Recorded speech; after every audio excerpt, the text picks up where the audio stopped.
Good afternoon, everybody. How we doing? Good, good. Well, let's let these guys file out here. But what we just did was a little roundtable with leaders in the aviation industry. We've got leaders of labor represented. We've got leaders of the businesses that are, of course, making the airline industry run. And I just wanted to hear from people about the stresses of the aviation industry in light of the fact of the shutdown.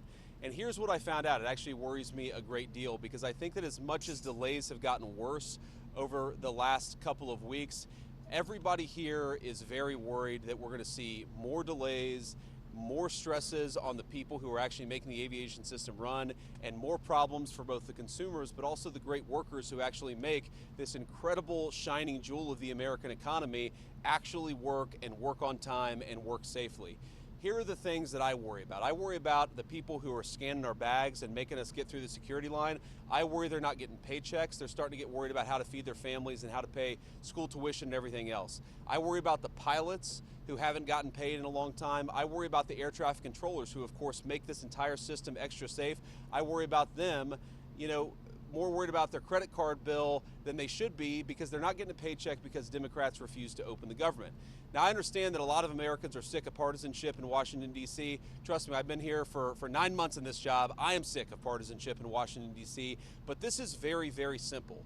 Every partisan dispute, every policy disagreement, all of these things we can talk about, we can reason through, we can disagree, we can shake hands and compromise on some of those issues, hopefully, but this is something that every single American, Democrat or Republican or Independent, should be able to agree on. Open the government. Stop this craziness and open the government. It's causing way too many problems, and some of the folks behind me are the people who are dealing with the problems. Now, let's just recap exactly what's happened politically in this town related to the government shutdown. We have had now multiple votes to reopen the United States government.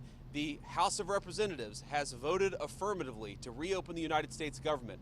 52 Republicans and 3 Democrats consistently vote to reopen the United States government, but we need 60 votes. So all we need to end the craziness, to pay the air traffic controllers, to pay the TSA agents, to pay the pilots, to make sure that food stamp benefits continue to go out to the American people who need them, all we need is 5 reasonable Democrats to join 3 moderate Democrats and 52 Republicans to reopen the government. I want to let Sean Duffy say something, but before I do, I just want to say to any Democrat in the United States Senate, we are happy to talk about any policy issue. We're happy to talk about health care policy. We're happy to talk about tax policy. We're happy to talk about regulatory policy, but not at the point of a gun. You do not get to take the American people's government hostage and then demand that we give you everything you want in order to pay our air traffic controllers. It's a ridiculous set of demands. Let's reopen the government, and then let's sit down and talk about how to compromise on policy for the American people. Sean?